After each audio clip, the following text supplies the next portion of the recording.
Welcome to the Griffin G510 video made by FLIR. This monitor is going to be stored on the CBurn unit. It's an identification monitor, which is able to identify solids, liquids, and vapors, and comparing them to 3 libraries, totaling over 3,500 chemicals that are stored on the monitor. On the video, we're going to be looking at the anatomy of the monitor, talking about the technology. We're going to be doing some liquid and some solid samples, air sampling, and the daily checkout, some troubleshooting, and how we store this monitor on the CBurn. So the front-facing monitor, we have a touch screen here. We have a pin for our touch capabilities. This little guy here is where we put our solid and our liquid samples in. Be wary, this middle part here is very, very hot, so let's not touch that. Cap stays on. We're able to decon this whole unit with no problem with all our caps on. We have a manual power button. And on the bottom here, we have 2 USB ports for any kind of reach back capability. Here on the left side of the monitor, we have a vent with a vent door. If we are deconning, we need to shut this completely. While we are using it and we store it, we keep this open to keep the monitor cool. Also, our charging port is down here. When we do charge it and we plug it in, you'll see this little guy turn blue, indicating that it is charging. Here on the back side of the monitor, we have a hatch here. Hatch here is also going to be sealed for any deconning. To unlock it, it's a quarter turn to the left, and we open it. Inside, we do have a small wrench for our helium cartridge, which is right here. And here's our wrench, and it is stored inside our hatch. And we have our 2 batteries. Now, right side of our monitor, we have the same thing as the left. We have a vent, closing that completely for our decon purposes, keeping it open so it's cool. Down here, you can see our carrier gas inlet. Our carrier gas is going to be helium, and that's going to be for our larger helium tanks that we use on the CBurn. And we have a small exhaust port here to the right-hand side as well. Note with the exhaust, it is safe. There's no IDLH or anything that's going to expose us that will hurt us. So we could use this monitor and identify any chemical and not be worried about any exhaust from this monitor that it expels. And on top of our monitor, we have our air wand. In this position here, we can decon our monitor. Snapping it out, you can see that we have 2 buttons. We have a survey and we have a sample button. We have about a 3-foot hose that's attached to the monitor. So when we first turn on the monitor, we're going to see a screen like this. For our normal hazmat technicians, when we start the monitor, we're going to press our quick login. And we'll be at this point. When we are on the call and we're ready to start, we're going to press the power full. One thing when we start power full, we need to make sure that we have a full helium tank in the back, or we have our larger helium connected. When we're ready to shut down the monitor or turn off everything, the technology, the pumps and everything, we're going to press the shut down button. And if you want to log back out to the main screen, we press log out. So going back into quick login, we'll start from the very top, which is our play button. And you'll see 3 different modes here. We have our survey air sample, confirm air sample, and our confirm liquid. Our confirm liquid, on the other hand, is going to stay to unknown trace SWG310. And that's standard, and it's standard selected on this monitor. So we're always going to have that. Now, how our monitor is set up for any kind of air sampling or liquid or solid sampling, we can use these 3 buttons 99% of the time. Our start method selector gives you more of a simplistic way of what you're going to be testing, but typically will not use this button. Next, we have the small clipboard. On the clipboard, we have history of our past sampling, and we can go in and we can actually look. So from August 15th of 24, they've had a detection, and we can view that here. And you can see that they tested something that popped up all these chemicals. If you wanted more in-depth details on it, you go ahead and click details, and you can pick different chemicals and see where it hit and the actual time where it hit it during the sampling.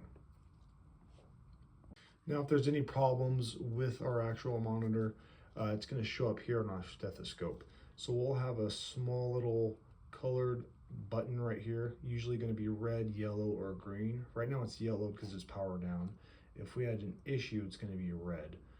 If we have any of those colors, we'd go here to the stethoscope and it'll give you some diagnostics or maintenance recommendations. Our maintenance button here to the right, the only time we'd use the maintenance button is if we have a low column head pressure. And when you read low column head pressure followed with a red line over here, that's going to mean that we're empty on our helium, or we're empty on our helium on our external inlet. So from then, you'll go to maintenance. After applying new helium to either the cartridge or the bigger tank, you're going to go to maintenance. You're going to go to carrier gas and check carrier gas. Now, in terms of reach back, if you need to reach any kind of technical assistance or any kind of chemist that we're on a call and we need some support, we're going to go to support here, and you can actually remote assist with that chemist starting here. You can export any information onto a USB drive here. And last is here is going to be our little gear, our settings.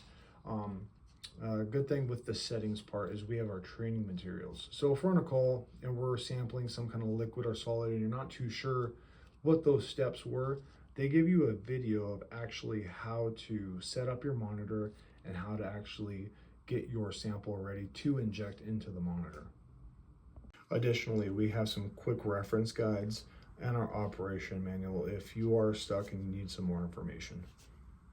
We have a Wi-Fi button to connect different Wi-Fis. If our CBurn unit's down, if we need to switch to a hotspot, also a display, we can control our brightness here. We have dark mode if we're somewhere it's too bright, to shut that off.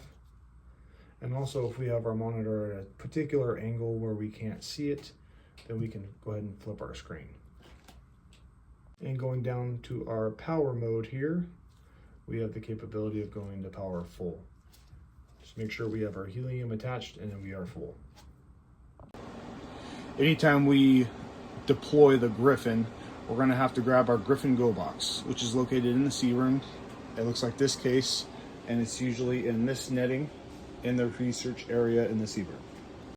Inside our Go box, we're going to have some pipettes and some swabs in our bag. We're also going to have a microliter small blunt dull syringe that we're going to be used to inject our solution into the Griffin. Inside our gray box, we're going to have vials. These vials contain methanol. Some will have 1 milliliter of methanol. Some will have 2 milliliters of methanol, and we'll have our red cap full of methanol, which we will discuss later. We also have a small sampling quick reference guide. If we are downrange and we need a reference, we have that in here. We have a couple ice packs, and we have some spare helium tanks for our Griffin. We carry these ice packs if we're on scene outside, if it's in a hot climate. Our monitor, the Griffin, will tend to overheat or will not be able to cool down to test a certain chemical or product. So we'll be using these cold packs on our vents on the sides of our monitors to cool it down when we are in that type of environment. So in going down range on a white powder call, we're going to have to gather our equipment for our Griffin. The equipment that we're going to need is a small pipette, a cotton swab, and our methanol kit. Right now for this video, we're going to be using this methanol kit, but it's the same as this. We're going to have one vial with 1 ml of methanol and another one with 2 mLs of methanol. So because we have a white powder, it's a solid, what we're going to have to do is wet our cotton swab. And we're always going to start with the 1 ml. So because we have a white powder, we need to gather that product, whatever that is, into this vial. So we're going to start with always the 2 ml. With what we have on our stock and our rig, we're going to be using our 2 ml vial first. And for this video, it's this clear one. So first we're going to uncap our 2 ml. We're going to wet our swab. And we're going to gather our product on our swab.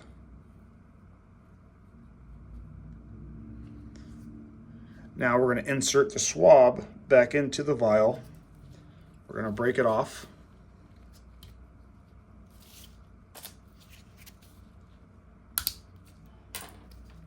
And we will recap. So now we have our product on our swab in our 2 ml vial. We're going to agitate for approximately 45 seconds in a slow up and down motion. So now that we agitate this for approximately 45 seconds, we're going to let this sit upright for approximately 2 minutes. Okay, now that our 2 minutes are up and this product has been sitting in this vial for approximately 2 minutes, we agitated it for about 45 seconds. Now we're going to have to grab our small little dropper, go from vial 1, which is our 2 mLs, and we're going to place some drops in vial number 2, which is the 1 ml methanol. Now, depending on how much product we have, determines how many drops we're grabbing from vial number 1 and placing to vial number 2. In this instance, we have a good amount of product, so we're going to be sticking about 3 to 4 drops into vial number 2. If we have a small amount of product on our swab, we're going to be sticking around from 6 to 9 drops from vial number 1 to vial number 2, and I'll demonstrate that next. Now, because we had a good amount of product, we're going to be grabbing some liquid out of here and dropping it over here. And like I said, we have a good amount of product, so we're going to be sticking to the 3 to 4 drops.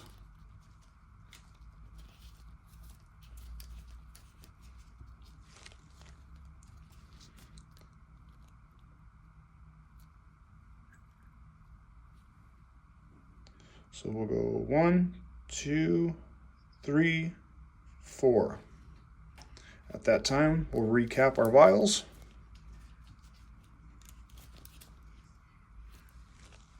And we're going to agitate this for another 45 seconds. And after 45 seconds, we're going to let it sit for 2 minutes. Now that we're in the hot zone and we gathered our product safely in these vials, we can properly decon this with some high pipes and we can take it back to a secondary location where we can inject it into our Griffin. Now, before we grab some of that product out of our vials with our blunt needle, we're going to have to do some work cleaning this needle, and this is where the red cap comes in. So we'll go ahead and gently push, twist into our vial. And remember, we're going to be pulling our plunger back, grabbing some of this methanol. We're going to be pulling our syringe out of the red, and we're going to be dumping this. We're going to repeat this 2 other times. Same thing. Pull our plunger out. Now we're dumping. Now notice it's a very small amount of liquid. This is microliters, very, very small amount. Our last time. We're going to go ahead and dump. Now that our needle is prepped and ready to grab some fluid out of vial number 2 with our product, we're going to be using our microliter syringe, blunt dull needle, and we're going to be grabbing liquid out of vial number 2. So to inject in the Griffin, we're going to need 1 microliter, which is very small. So you can see the plunger going up and down here. This is the amount of liquid we want. 1 microliter. So it's kind of hard to obtain that inserting into the vial. So what you can do is insert your blunt needle into the vial and pull all the way back, and then push back in, and then pull all the way back. And remember, we want only 1 microliter, and we want no air bubbles in our product.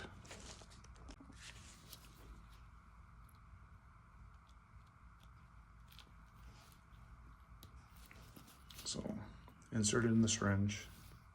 Let's see if I can get that. So you can see small air bubbles. So I'm going to plunge it back in.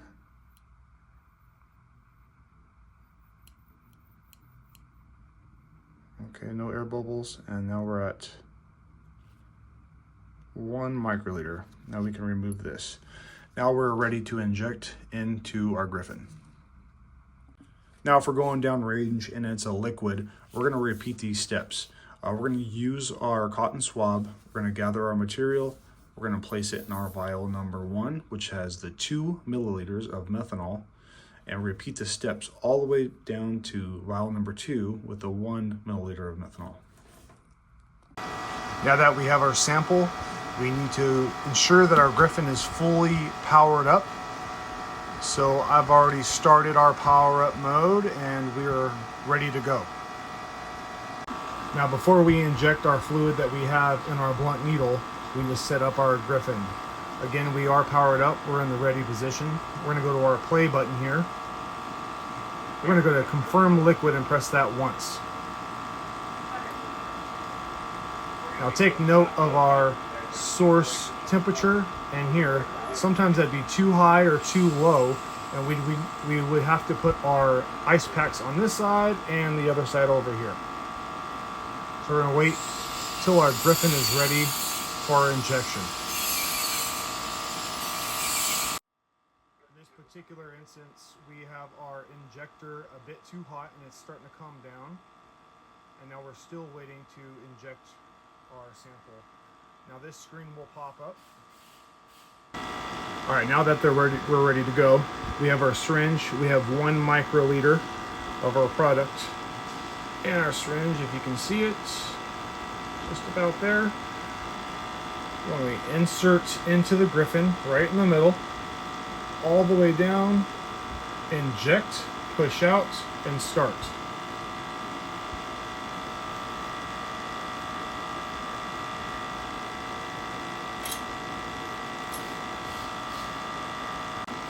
And while we're waiting for our monitor to read what we have, whatever we had on scene, just to make a quick note, we want our monitor set up as soon as possible. So if we're going down range and we're coming back, we want to be in that start position, subtract some of our fluid out of our vial number 2, and inject it as soon as possible. Now normally the Griffin, using the gas chromatograph technology, some of the material will pop up, whatever we tested, around the 7-minute mark. It's going to take about 15 minutes, 16 minutes for it to read everything, but it's going to typically give you something in the 7-minute mark. Now as you can see, we got some results with our injection, and then we determined that we had aspirin. All right, now we're going to demonstrate how we are going to take an air sample. So using our air sample, we're going to be pressing our middle button here, confirm air sample. And you'll notice this little box up here, little cylinder. When we pull our air sample, you'll see a number in there. That's going to be the amount of time in seconds of a sample that we have, and I'll demonstrate that now. To start a sample, we're just going to grab the wand, press sample, it's going to illuminate, and you'll see the small button up here go up, and you're just going to press the sample one more time to stop. Depending on what product we have downrange using our multi-ray, if we're reading a part per millions or part per billions, we're going to have to pull a sample that's a bit longer. So around 6 to 7 seconds is what we're going to be aiming for. If we have an environment and our readings are parts per thousands or a higher parts per millions, we're going to go to a more lower number, near 3 to 4 second range of a sample. Now that we went downrange and we grabbed the air sample, we're going to go ahead and push confirm air sample here. It's going to take a second, and we're going to wait for our levels to go up again. And at this time we are reading our air sample. So again, it's going to take about 8 minutes, and we'll possibly see a reading into the 6 or 7 minute mark. Didn't actually have a sample to test, so we'll see what we have in the environment. And now that you can see, our testing is almost complete. We didn't get anything hit on our sample using our vapor wand. So now we'll demonstrate our survey mode. Now using our survey mode, this is going to give us real-time results going downrange using our wand here. When we press survey mode, either on the monitor or on our wand, It's given us real-time feedback of what's in our environment. But just to be noted, our library that it's picking up or it's compared to on survey mode is a lot limited. And these products are typically, the library rather, are going to be more dangerous. So anything that's in the environment that's dangerous or life-threatening, such as sarin or mustard gas, our survey mode, our real-time readings, is going to pop up on this monitor. So going down range, we're simply just going to click survey mode. You'll see it illuminated. Monitor is going to fire up here. You can see on the bottom we're preparing. You can hear the pump going, and we're getting a real live reading right now of our environment. Now going down range, it might pick up something bad, and we'll get some readings right here where the name is listed. So when we do pick survey mode and we go down range to get a preliminary assessment on our environment, these are our chemicals in this table here that survey mode will pick up. So any of these chemicals that are dangerous will pick up on our monitor. Those are our demonstrations of our survey air sample, our confirm air sample, and our solid liquid confirmed liquid samples. Now we'll go into how we're going to, let's say, bump test the monitor before we go down range and we actually sample a product. So if we're on scene of a call and we determine that we're going to use our air monitoring with our FLIR and our Griffin, we need to bump test it. And the way to bump test it is we're going to pull a sample like we just discussed. We're going to press our sample button and we're going to grab a vapor sample off of this red cap. Remember, this red cap is what we use to clean our glass blunt needle for our injection method. So we're going to remove that cap and we're going to grab an air sample out of this vial. We're going to go ahead and run it using the confirm air sample, and that's going to be our bump test for the Griffin. Now if we determine that we have a liquid or a solid downrange and we're going to be using our injection method, before we go downrange and do that, we're going to grab our needle, our blunt needle. We're going to grab some of our liquid from our red cap and we're going to insert it into the injection. So we're just putting pure methanol into the monitor for a bump test to clean out the Griffin before we go downrange and we actually test our suspected products.